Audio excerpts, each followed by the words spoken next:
Hello guys, welcome to our channel DK online study. This is Kajal Arora. आज हम इस channel पे पढ़ेंगे इकोनॉमिक्स का डिस्कस करेंगे, जिसमें हम सबसे पहले स्टार्ट कर रहे हैं माइक्रो इकोनॉमिक्स। ओके, हम इकोनॉमिक्स पढ़ेंगे एक सिंपल से एग्जांपल्स के साथ जो भी हमारी सराउंडिंग्स में चलता है, और लाइव एग्जांपल्स के साथ हम आज इकोनॉमिक्स पढ़ना स्टार्ट करते हैं। पहले स्टार्ट करते हैं micro economics chapter 1 and introduction से। Okay, let's start. हमारी इकोनॉमिक्स पढ़ने के लिए सबसे पहले हम देखते हैं कि इकोनॉमी क्या होती है। व्हाट इज इकोनॉमी है क्या? हमारे जो भी आसपास सराउंडिंग्स में चल रहा है, ये सारा हमारा इकोनॉमी का पार्ट है। और आजकल तो आप बहुत सुन रहे होंगे कि लॉकडाउन चल रहा है, जिसकी वजह से हमारी इकोनॉमी डाउन हो जाएगी। इंडियन इकोनॉमी, ऑस्ट्रेलियन इकोनॉमी, हमारी यूएसए इकोनॉमी, क्या ये इकोनॉमी जो हमारी डाउन हो जाएगी। तो इकोनॉमी होता क्या है, हमारी इकोनॉमी है क्या? जो भी हमारे ये आसपास चल रहा है वो सारी इकोनॉमी है। जैसे कि mines, factory, shops, offices, flyover, railways, ये सारे जब कलेक्टिवली हमारे जब जुड़ जाते हैं, जितने भी इंस्टीट्यूशन और ऑर्गेनाइजेशन, तो ये हमारी क्या बनाते हैं? इकोनॉमी बनाते हैं। ओके, अगर हम अपनी लैंग्वेज में देखें तो इकोनॉमी एक सिस्टम है जो क्या प्रोवाइड करती है, लोगों को साधन प्रोवाइड करती है काम करने का, कि हम अपनी लिविंग को अर्न कर सके। ये is a system, economy is a system which provide people the means to work and earn living. ये क्या एक सिस्टम है जो प्रोवाइड करती है पीपल को, कि वो साधन देती है काम करने का, जिससे कि वो अपनी लिविंग को अर्न कर सके। उसे हम बोलते हैं इकोनॉमिक्स। जैसे हमारा एग्रीकल्चर सेक्टर चलता है, इंडस्ट्रीज चलती है, ट्रांसपोर्ट चलती है, कम्युनिकेशन, बैंकिंग, ये सारा हमारा इकोनॉमी का पार्ट है। ओके, इकोनॉमी कुछ नहीं है, सिर्फ जो हमारे आसपास सराउंडिंग चल रही है वो सारी हमारी इकोनॉमी है। कमाए। Okay, next is whittle process of an economy. Economy के क्या क्या प्रोसेस होते हैं? हमारे 3 इकोनॉमी की एक्टिविटी होती है, जैसे कि मैंने आपको यहाँ पे दिखा रखा है। Production, and second one is consumption, and third one is investment. तो पहले हम बात करते हैं प्रोडक्शन के बारे में। ओके, तो प्रोडक्शन में क्या है, हमारी इकोनॉमी पूरी तरीके से डिपेंडेंट है प्रोडक्शन पे। प्रोडक्शन के बिना हमारी इकोनॉमी की ग्रो नहीं होती। जब भी बोला जा रहा है कि लॉकडाउन के पीरियड में हमारी जो इकोनॉमी है वो क्या हो जाएगी? डाउन हो जाएगी, क्योंकि प्रोडक्शन भी क्या हो गई है, काफी जगह लॉकडाउन हो गई है। प्रोडक्शन भी क्या हो रही है, प्रोडक्शन की भी ग्रोथ नहीं हो रही है, कहीं पर भी प्रोडक्शन नहीं हो पा रही है, जिसकी वजह से हमारी इकोनॉमी क्या हो जाएगी? डाउन हो जाएगी। अभी हम देखते थे कि यूएसए की प्रोडक्शन, हमारा जो प्रोडक्शन के मामले में देखा जाए तो यूएसए नंबर 1 पे आया करता है, क्योंकि वो क्या करता है, हर जगह से अपनी प्रोडक्शन करके हर जगह क्या करता है? सप्लाई करता है। तो उसका इकोनॉमिक सिस्टम सबसे अच्छा क्यों है? क्योंकि उसकी प्रोडक्शन सबसे अच्छी है, वो प्रोडक्शन काफी अच्छी कर रहा है, इसलिए उसका इकोनॉमिक सिस्टम हमारे सिस्टम से क्या कहा जाता है? बेस्ट कहा जाता है, क्योंकि वो खुद ही प्रोडक्शन करके सप्लाई करता है हर जगह। ओके, अगर हम प्रोडक्शन की बात करें तो हमारे प्रोडक्शन के लिए 4 फैक्टर्स होते हैं। 4 फैक्टर्स ऑफ प्रोडक्शन की हम बात करेंगे, जैसे कि land, labour, capital, enterprises. Okay, अगर मैं देखूं तो इंडिया हमारा किसके लिए जाना जाता है? एग्रीकल्चर के लिए जाना जाता है, खेती बाड़ी के लिए जाना जाता है, फार्मिंग के लिए जाना जाता है हमारा इंडिया। ओके, तो हमारी इंडियन की जो मैक्सिमम ग्रोथ है वो किस पे डिपेंडेंट होती है? ज्यादा से ज्यादा ग्रोथ आज की डेट में हमारे इंडिया में मल्टीनेशनल कंपनीज और बहुत कुछ आ गया है कंपनीज में, लेकिन हमारी जो इंडिया आज भी जानी जाती है वो किसके लिए जानी जाती है? फार्मिंग के लिए। 60% ऑफ पॉपुलेशन हमारी डिपेंडेंट है आज भी फार्मिंग पे। सो अगर मैं फैक्टर ऑफ प्रोडक्शन की बात करूं, अगर मैं अपनी फार्मिंग की ही बात कर लूं, तो ये 4 फैक्टर्स के बिना मेरी फार्मिंग नहीं होती है इंडिया में। तो हमारी इकोनॉमी को ग्रो करने के लिए प्रोडक्शन का होना बहुत जरूरी है। अगर फैक्टर ऑफ प्रोडक्शन की बात करे जाए तो सबसे पहला फैक्टर क्या होता है? लैंड। क्या आप खुद सोचिए, क्या बिना जमीन के मैं फार्मिंग कर सकती हूँ? नहीं। Next is labour. क्या कोई लेबर हो ना हो और मैं फार्मिंग कर लूंगी? नहीं, लेबर तो फार्मिंग के लिए जरूरी है, खेती बाड़ी के लिए लेबर जरूरी है। नेक्स्ट वन इज कैपिटल, यानी कि मशीनरी का होना भी, कटर जिससे कि हमारी वो कटती है फसल, वो उसका होना भी बहुत जरूरी है, कैपिटल का होना भी बहुत जरूरी है। नेक्स्ट है एंटरप्राइज, जो उन सब चीजों को मैनेज करके चलेगा, वो भी बहुत जरूरी है। तो इन चारों फैक्टर के बिना हमारे इकोनॉमी में कुछ नहीं हो सकता, इसलिए ये क्या है? हमारा इकोनॉमिक एक्टिविटी का मेन कंपोनेंट कह सकते हो आप। नेक्स्ट है कंजम्पशन। अब जो हमने प्रोडक्शन करी है उसको एफिशिएंट यूटिलाइज करना कंजम्पशन कहलाता है, यानी कि proper utilization of resources is called consumption. जब मैं उसे यूज करूंगी सही जगह पे उसे क्या बोला जाएगा, कंजम्पशन बोला जाएगा। कंजम्पशन होता है जब मैं उस चीज को सही तरीके से यूज करूंगी तो उसे क्या बोलती हूँ, कंजम्पशन बोलती हूँ। नेक्स्ट इज इन्वेस्टमेंट और कैपिटल फॉर्मेशन। इन्वेस्टमेंट और कैपिटल फॉर्मेशन यानी कि पैसे से, आपने सुना होगा कि पैसे से पैसा बनता है, तो इन्वेस्टमेंट भी उसी का दूसरा नाम है। बस ये लगा लीजिए कि अगर मेरे पास पैसा है, मैं कहीं इन्वेस्ट करती हूं तो उससे मेरा पैसा बढ़ जाता है, तो वही कैपिटल फॉर्मेशन और इन्वेस्टमेंट है। हमारा जो पैसा है पूरी इकोनॉमी में फैलता है, तो वो जो पूरी इकोनॉमी में रोटेट होता है हमारा पैसा, तो इसीलिए हम इन्वेस्टमेंट करते हैं। किस तरीके से हम इकोनॉमी में बेस्ट इन्वेस्टमेंट करें कि जिससे कि हमारा पैसा क्या हो जाए, ग्रो हो जाए, तो वो है हमारा इन्वेस्टमेंट। इसमें आपने ज्यादा कुछ नहीं करना, जस्ट फॉर कंसेप्ट हमें इसे माइंड में रखना है कि हमारी इकोनॉमिक एक्टिविटीज में 3 एक्टिविटीज मेन होती हैं, that is called production, consumption and investment और कैपिटल फॉर्मेशन। इसका होना बहुत जरूरी है हमारी इकोनॉमी के ग्रोथ के लिए।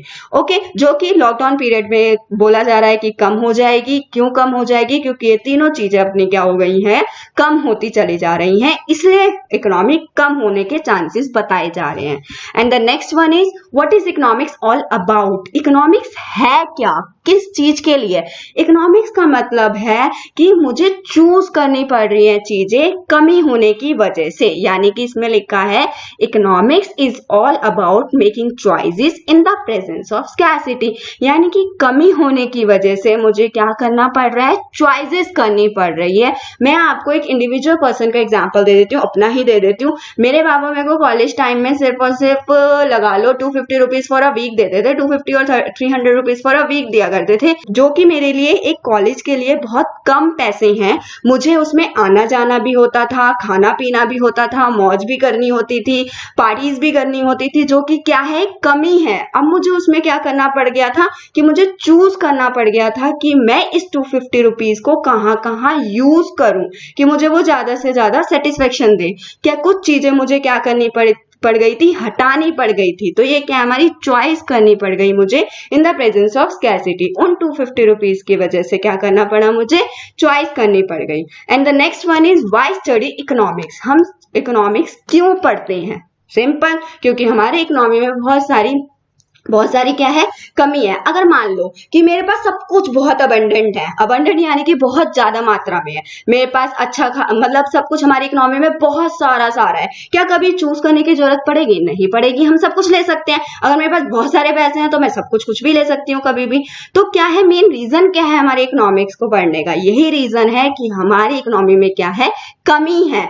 कमी की वजह से क्या क्रिएट होती है, चॉइस क्रिएट होती है। जैसे कि 250 रुपीज में मुझे सोचना पड़ता था कि मैं क्या खाऊं और क्या ना खाऊं, कैसे पार्टी करनी है नहीं करनी, ये सारी चीजें मुझे सोचनी पड़ जाती थी, चॉइस बनानी पड़ जाती थी उन चीजों को यूटिलाइज करने के लिए। तो मेरा मेन रीजन, हमारा जो इकोनॉमी की स्टडी करने का मेन रीजन क्या है, स्कैरसिटी है। जैसे कि अब इस पिक्चर में भी मैंने आपको एक एग्जाम्पल दिया है। एक बच्चा है, उसकी मम्मी ने बोला वो उसके एग्जाम्स चल रहे हैं, ओके, उसकी मम्मी ने बोला आपके पास सिर्फ हाफ एन आवर है, आप कुछ भी कर सकते हो जो आपको पसंद हो। अब वो बच्ची कहती है कि मुझे तो ड्राइंग भी पसंद है, मुझे तो ड्राइंग भी बहुत पसंद है, और मुझे खाना भी खाना है इसी हाफ एन आवर में, मुझे खेलने भी जाना है इसी हाफ एन आवर में। तो अब उसके लिए क्या हो गई, टाइम की स्कैरसिटी हो गई, कमी हो गई कि अब वो इस आधे घंटे को कैसे यूटिलाइज करे अपनी सेटिस्फेक्शन के लिए, कि जो उसे ज्यादा से ज्यादा अच्छा लगता है उसे वो काम करना पड़ेगा। इस स्कैरसिटी में उसे चॉइस बनानी पड़ जाएगी कि इन सारी चीजों में से वो क्या चीज ज्यादा पसंद करेगी, क्या चीज उसे ज्यादा अच्छा करेगी, क्या चीज उसे ज्यादा रिलैक्सेशन देगी।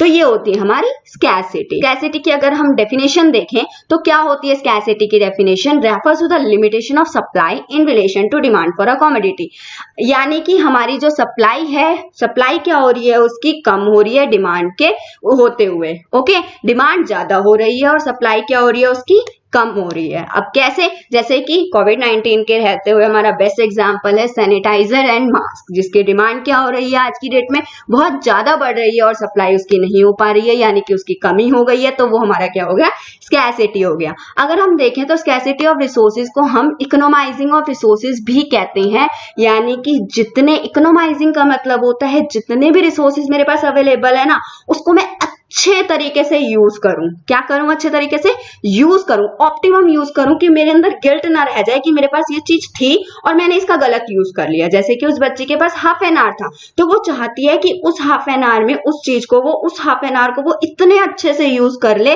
कि उसको बाद में ये ना लगे कि मैं उस आधे घंटे में ये काम भी कर सकती थी। तो ये क्या होता है? इकोनोमाइजिंग ऑफ रिसोर्सेज होता है, यानी कि making optimum use of available resources. जो रिसोर्सेज मेरे पास इस टाइम प्रेजेंट है उसका मैं बहुत अच्छे से यूज कर लूं, दैट इज कॉल्ड स्कैरसिटी। अब क्या है? स्कैरसिटी एक खाली प्रॉब्लम नहीं है, स्कैरसिटी के साथ साथ एक और प्रॉब्लम क्या क्रिएट होती है कि उसके बहुत सारे यूजेस भी होते हैं। अगर हम वही पिछला एग्जांपल लेकर चले कि वो लड़की के पास आधा घंटा था, अब वो आधे घंटे के क्या कर सकती थी? बहुत सारे यूजेस कर सकती थी। जो वर्ड आप यहाँ पे देख रहे हैं ऑल्टरनेटिव यूजेस, यानी कि उसके क्या हो सकते हैं? ऑल्टरनेटिव का मतलब होता है बहुत सारे यूजेस हो सकते हैं। उसके वो क्या कर सकती थी? बहुत सारे यूजेस कर सकती थी। जैसे कि उसे जो पसंद है उसमें से वो किसी भी चीज के लिए उसको यूज कर सकती थी। तो इसीलिए क्या है, वो स्कैर्स के साथ साथ क्या है, एक ऑल्टरनेटिव यूज भी देता है हमारे को। कमी तो है ही है, कमी के साथ साथ उसके यूजेस भी बहुत ज्यादा होते हैं, that is called scarcity. And the next, अब एग्जाम्पल एक और डाला है मैंने इसमें। जैसे कि आप देख सकते हैं मेरे पास 50 रुपीज है और मुझे फ्रेंच फ्राइज भी बहुत पसंद है, मुझे बर्गर भी बहुत पसंद है, पिज्जा भी पसंद है, पेस्ट्रीज भी पसंद है, कोल्ड ड्रिंक भी पसंद है। अब इसमें से 50 रुपीज में तो शायद एक ही चीज आ पाएगी और शायद आज की डेट में तो एक चीज भी ना आ पाए, लेकिन फिर भी 50 रुपीज है तो इसमें देख लेते हैं कि क्या आएगा। तो इसमें से मुझे क्या करनी पड़ जाएगी? चॉइस करनी पड़ जाएगी कि इसमें से मुझे कोई एक चीज लेनी पड़ेगी जो मुझे क्या दे, ज्यादा से ज्यादा सेटिस्फेक्शन दे, ज्यादा से ज्यादा अच्छी लगे, कि मुझे बाद में गिल्ट ना रह जाए कि मैं इस 50 रुपए को कहीं और भी यूज कर सकती थी। यानी कि अवेलेबल रिसोर्सेज को मुझे क्या करना है? ऑप्टिमम यूटिलाइजेशन करना है। इस 50 रुपए का मुझे बहुत अच्छा यूज करना है जिससे कि मुझे क्या मिले? ये ज्यादा से ज्यादा सेटिस्फेक्शन। आइए नेक्स्ट देखते हैं। जैसे कि यहाँ पे मैंने एक और एग्जाम्पल डाला है, यहाँ पर एग्जाम्पल्स की कमी नहीं मिलेगी आपको। जैसे एक और एग्जाम्पल आप देख रहे हैं कि we all know petrol is scarce in relation, यानी कि हमारे यहाँ पे पेट्रोल की बहुत कमी है, उसकी डिमांड क्या है? ज्यादा है। यानी कि पेट्रोल इतना नहीं सप्लाई हो रहा है लेकिन डिमांड उसकी क्या है? ज्यादा है। ये क्या है? एक और प्रॉब्लम इसके साथ ये भी आती है कि ये स्केर्स के साथ साथ क्या है, इसके यूजेस भी बहुत सारे हैं, क्योंकि पेट्रोल व्हीकल्स में भी यूज होता है, मशीन्स में भी यूज होता है, रेलवे इंजन में भी यूज होता है, एयरप्लेन्स में भी यूज होता है और जनरेटर्स में भी यूज होता है। तो क्या है? ये भी हमारा क्या एक एग्जांपल है कि हमारा क्या पेट्रोल स्केर्स है उसकी डिमांड के अकॉर्डिंग। यानी कि एक और प्रॉब्लम क्रिएट हो गई है हमारे यहाँ पे कि वो बहुत सारी जगह इसके यूजेस भी क्या होते हैं? ऑल्टरनेटिव यूजेस होते हैं। इसलिए ये भी हमारा क्या हो गया? स्कैरसिटी का एग्जांपल हो गया। अब नेक्स्ट हमारा क्या है? Whenever a commodity is chosen for one use, अगर मैं उस कमोडिटी को एक यूज के लिए चूज करती हूँ तो बाकी वैल्यूएबल यूजेस क्या हो जाएंगे? उसके रिजेक्ट हो जाते हैं। जैसे कि मैंने आपको 50 रुपीज वाला एग्जांपल दिया था, अगर मैं 50 रुपीज वाले एग्जांपल में देखूं तो अगर मैं उससे बर्गर ले लेती हूँ तो मेरी जो फ्रेंच फ्राइज हो गए या कोल्ड ड्रिंक हो गई, ये सारी चीजें क्या हो जाएंगी? रिजेक्ट हो जाएगी। जिसकी वजह से कौन सी प्रॉब्लम राइज हो जाती है? इसमें प्रॉब्लम ऑफ चॉइस राइज हो जाती है। किसको राइज कर देता है? ये इसी को बोला जाता है प्रॉब्लम ऑफ चॉइस, कि मुझे एक को लेते हुए बाकी सबको क्या करना पड़ रहा है? छोड़ना पड़ रहा है, रिजेक्ट करना पड़ रहा है। That is called scarcity and which rise the problem of choice. जैसे कि अब आपको यहाँ पिक्चर्स दिख रही हैं कुछ, ये पिक्चर्स भी हमारी स्कैरसिटी ही बता रही है। आप शायद देख भी रहे होंगे और आपके माइंड में स्टार्ट भी हो गया होगा कि ये कैसे स्कैरसिटी है। जैसे पहले आप देख रहे हो पानी की बूंद, यानी कि कहने का मतलब ये है कि हमारे जो रिसोर्स है, यहाँ पे रिसोर्स क्या हो गया? वाटर। वाटर क्या है? बहुत ज्यादा कम है। क्या है? बहुत ज्यादा स्कैर्स है। देखते होगे कहीं जगह तो कितना सूखा पड़ा हुआ है और कहीं जगह पानी के टाइमिंग सेट है कि इतने से इतने बजे तक आपको पानी मिलेगा, अदरवाइज पानी अवेलेबल नहीं है। और सेकेंडली, और उस पानी के क्या होते हैं? ऑल्टरनेटिव यूजेस होते हैं। आप देखोगे और यूजेस भी कैसे हैं? उसके बहुत सारे यूजेस कर सकते हैं हम। पानी से नहा सकते हैं, पी सकते हैं, और क्या क्या कपड़े धुलते हैं पानी से, और क्या क्या सब्जी बनाने में भी काम आता है, कुकिंग में भी काम आता है, बहुत सारी चीजों में हमारा क्या आता है? पानी काम आता है। तो ये क्या है? पानी क्या है हमारा? वाटर इज स्कैर्स, और इसके यूजेस कैसे हैं? ऑल्टरनेटिव। और हमारी इच्छाएं भी क्या है इसको लेकर के? बहुत सारी हैं कि मैं इस पानी से क्या क्या कर सकती हूँ। तो क्या हो गया? Water is also scarce. तो ये स्कैरसिटी का एक और एग्जाम्पल है। एंड नेक्स्ट पिक्चर में आपको पेट्रोलियम का दिख रहा है, जो कि हम पहले डिस्कस कर चुके हैं कि पेट्रोल किस तरीके से स्कैर्स होता है और वो किस तरीके से बहुत सारी जगह यूज किया जा सकता है।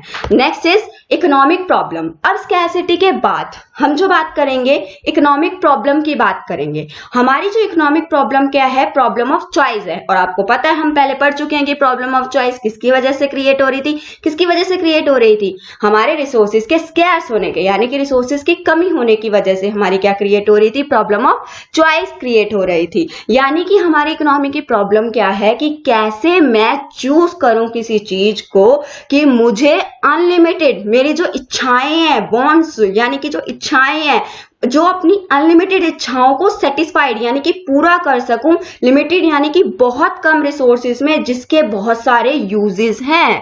कहने का मतलब ये है इकोनॉमिक प्रॉब्लम एक प्रॉब्लम ऑफ चॉइस है, जिसमें मुझे खुद को सेटिस्फाइड करना है। मेरे अनलिमिटेड यानी कि एंड तक जाने वाले जो वांट्स हैं उनको क्या करना है, सेटिस्फाई करना है। किसके साथ, लिमिटेड रिसोर्सेज के साथ। जैसे कि मेरी खुद की पॉकेट मनी में, मुझे जो भी पॉकेट मनी कॉलेज टाइम में मिलती थी, उस पॉकेट मनी में मुझे इतनी सारी चीजों में से क्या करना पड़ता था, चूज करना पड़ता था जो कि मुझे ज्यादा से ज्यादा सेटिस्फेक्शन दे, जिसके मैं बहुत सारे यूज कर सकती थी, लेकिन मुझे क्या करनी पड़ जाती थी, चूज करनी पड़ जाती थी कुछ चीजें। That is called economic problem. Okay, next reason क्या है, इकोनॉमिक प्रॉब्लम क्यों अराइज हो रही है हमारे इकोनॉमी में, जो प्रॉब्लम है वो क्यों आ रही है। Scarcity of resources. स्कैसिटी तो आप जहां देखेंगे आपके दिमाग में आ जाना चाहिए कि स्कैसिटी क्या होती है, कमी होती है रिसोर्सेज की कमी की वजह से। और उसके बाद क्या, अनलिमिटेड ह्यूमन वांट्स, यानी कि एक इंसान की इच्छाएं बहुत ज्यादा होती है जो कभी खत्म नहीं हो पाती, जिसकी वजह से रिसोर्सेज कम पड़ जाते हैं। और उस रिसोर्सेज के क्या होते हैं, बहुत सारे यूजेस होते हैं। अगर आप 11th क्लास में हैं तो ये 3 पॉइंट तो अपने दिमाग में रख लीजिए, बार बार बार बार बार बार आपके इकोनॉमिक्स में रिपीट होंगे और शायद हर पेपर में भी आपसे पूछे जाएंगे what are the reasons for economic problem.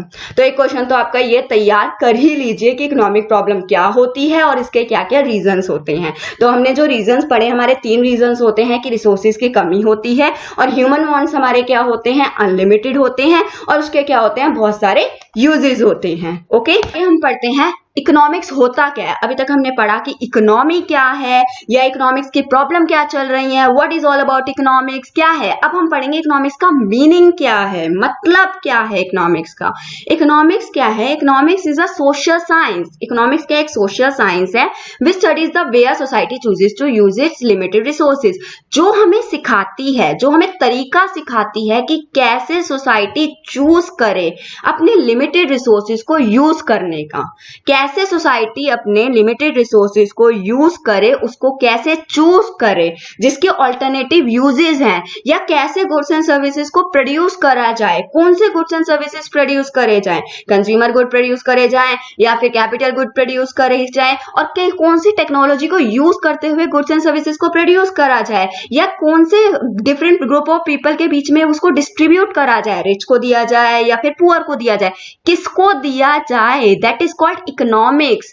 हम क्या करते हैं कि इकोनॉमिक्स क्या होती है, इकोनॉमिक्स का मतलब क्या होता है। जैसे कि मैंने पहले ही बोला आपको कि ये चीज तो आप देख लीजिए कि रिसोर्सेज क्या है, हमारे स्केयर्स हैं, उसके क्या होते हैं, लिमिटेड रिसोर्सेज हैं हमारे, ठीक है। उसके हमारे जो ह्यूमन वांट्स क्या है, अनलिमिटेड है, उसके क्या होते हैं, अल्टरनेटिव यूजेस होते हैं। तो वही बात इसने कही है कि लिमिटेड रिसोर्सेज को कैसे यूज किया जाए, जिसके बहुत सारे यूजेस हैं, और हमारे जो वांट्स हैं वो अनलिमिटेड है। तो यूज कैसे करूंगी, जिस चीज से मुझे क्या मिले, ज्यादा से ज्यादा सेटिस्फेक्शन मिलती होती है। तो हमारी इकोनॉमिक्स कुछ नहीं है, इकोनॉमिक्स वही है, वो हमें तरीका सिखाती है कि सोसाइटी कैसे चूज करे अपने लिमिटेड रिसोर्सेज को, जिसके बहुत सारे यूजेस हैं, कौन से गुड्स एंड सर्विसेज को वो प्रोड्यूस करे, कैसे प्रोड्यूस करे, और किसको वो डिस्ट्रीब्यूट करे। That is all called economics. Okay, अब इकोनॉमिक्स क्या है, हमारी सोशल साइंस है। जैसे कि आप इस डेफिनेशन में देख रहे हैं कि ऊपर एक वर्ड है, economics is a social science. Why economics is a social science, क्यों इकोनॉमिक्स सोशल साइंस है। इकोनॉमिक्स सोशल साइंस इसीलिए है, वो पूरी तरीके से साइंस नहीं है। साइंस होता क्या है, systematic and organise body of knowledge होता है, ठीक है। Systematic and organised human behaviour को बताती है। हमारी इकोनॉमिक्स क्या करती है, हमारी साइंस बताती है systematic and organised body of knowledge बताती है, और हमारी इकोनॉमिक्स क्या बताती है? ह्यूमन बिहेवियर को पूरे सिस्टमैटिक एंड ऑर्गेनाइज तरीके से बताती है। हमारी इकोनॉमिक्स पूरी तरीके से साइंस नहीं है। क्यों नहीं है? क्योंकि वो सिर्फ और सिर्फ क्या बताती है? ह्यूमन बिहेवियर बताती है। जो फिजिक्स एंड केमिस्ट्री वाला पार्ट है, यानी कि जो प्रिंसिपल्स, रूल्स, रेगुलेशंस, यानी कि जो कभी चेंज नहीं होती, हमारी साइंस कभी भी चेंज नहीं होती। लेकिन हमारी इकोनॉमी में आप देखते होगे आए दिन डिमांड बढ़ रही है, सप्लाई घट रही है, पॉपुलेशन बढ़ रही है, पॉपुलेशन घट रही है। तो हमारी इकोनॉमिक्स इसलिए पूरी तरीके से साइंस नहीं मानी जाती, क्योंकि हमारे इकोनॉमिक्स के फैक्ट्स क्या हो जाते हैं? चेंज हो जाते हैं, जबकि साइंस के रूल्स, रेगुलेशंस, प्रिंसिपल्स वगैरह चेंज नहीं हो जाते। इसलिए हम बोलते हैं कि इकोनॉमिक्स क्या है? हमारी सोशल साइंस है, is not a exact science.